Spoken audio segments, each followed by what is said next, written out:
There is an interesting development about a sovereign government demanding financial refunds from another government.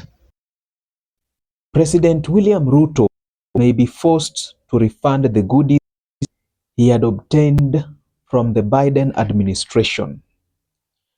This idea may be unfamiliar to you, so stay tuned as I explain what I just said.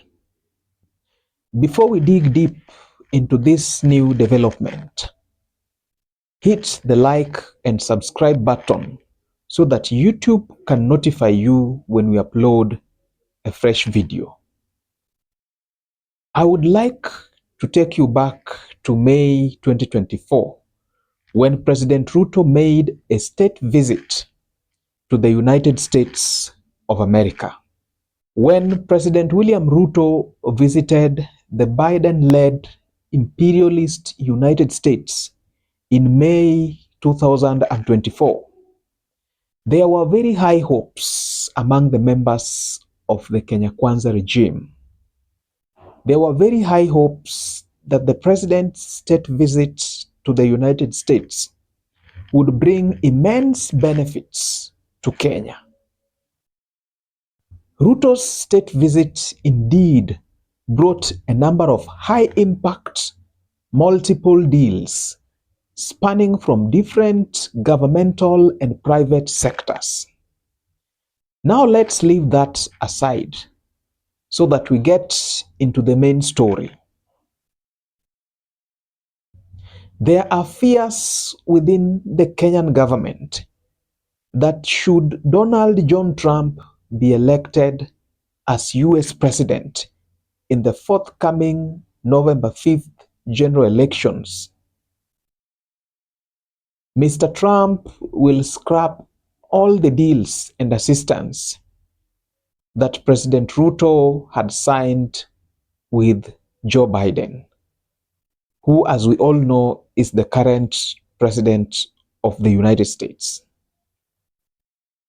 A strange development between the United Kingdom and Rwanda has left some Kenyans asking themselves whether President Ruto will be asked by Donald Trump to refund all the aid and pacts that he had received from the United States after Joe Biden's state invitation. Britain's newly elected Prime Minister, Keir Starmer, on Saturday, 6th July 2024, said he would scrap the controversial plan to fly thousands of asylum seekers from Britain to Rwanda. And this, he said, he would do in his first period in office. And this, he said, during his first major policy announcement since winning a landslide victory in the just concluded British elections. President Paul Kagame was expected to receive 370 million euros in a span of 5 years. It is interesting to realize that more than 200 million euros had already been paid to the Rwandan government. UK Prime Minister Starmer's administration intends to seek a refund from President Kagame's government. Now, questions remain as to whether this landlocked country in East Central Africa will be able to pay the 200 million euros that it had already received from London. Rwanda has reportedly said they would refund the money if need be. It will be interesting to watch how this will play out.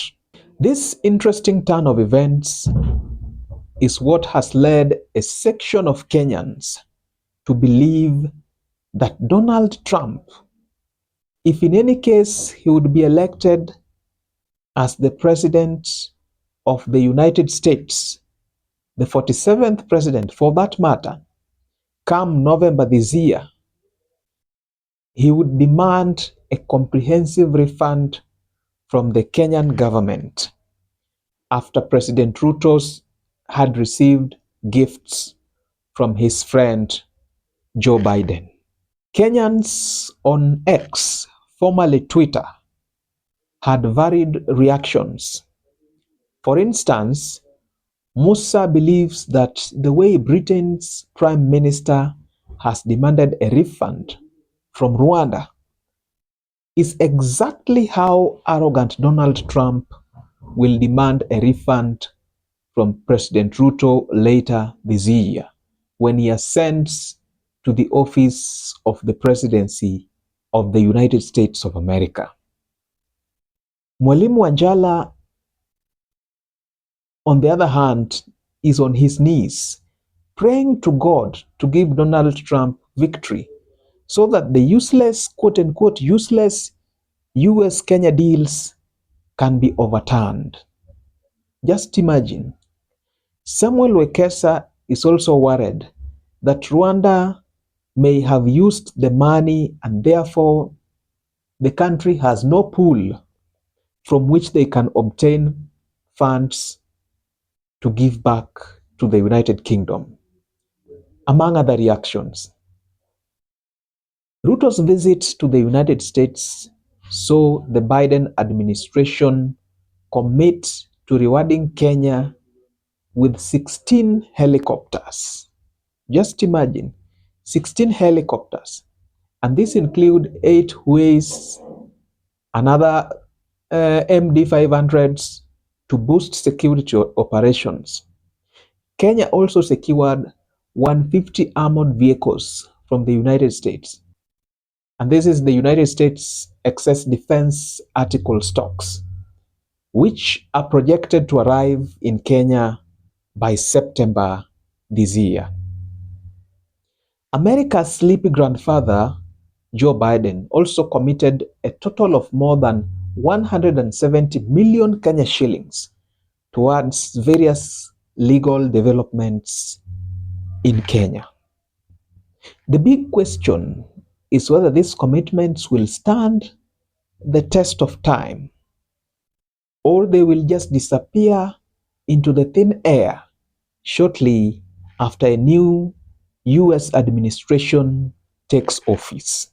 If you are watching this for the first time, please don't hesitate to like, subscribe, and hit the notification bell for more informative content such as this. Also, don't forget to leave a comment in the comment section below because I value your feedback as it helps me improve the quality of the content that I make. Cheers.